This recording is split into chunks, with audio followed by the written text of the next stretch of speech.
മനോജ് എൻ്റെ YouTube channel subscribe ലൈക്കും ചെയ്യണം. ഇന്ന് നമ്മൾ ചെയ്യുന്നതെന്ന് വെച്ചാൽ ഒരു ഗ്ലാസ് വെള്ളം, കുരുമുളക്, സോപ്പ്. കുരുമുളക് നമ്മൾ എടുക്കുക. കുരുമുളക് ഇതാ ഈ വെള്ളം ഈ പാത്രത്തിലേക്ക് ഒഴിക്കണം. കുരുമുളക് ഇത്തിരി എടുത്തിട്ട് ഇങ്ങനെ വിതറുക.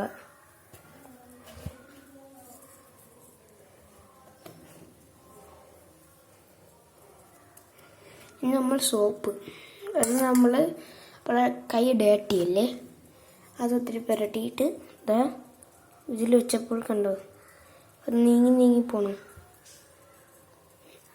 കൈ. ഇത് നമ്മളെ ഇന്നത്തെ വീഡിയോ കഴിഞ്ഞിരിക്കുന്നു. ഇത്രയാണ് ഞാൻ ഇന്ന് ചെയ്ത വീഡിയോ. Bye bye.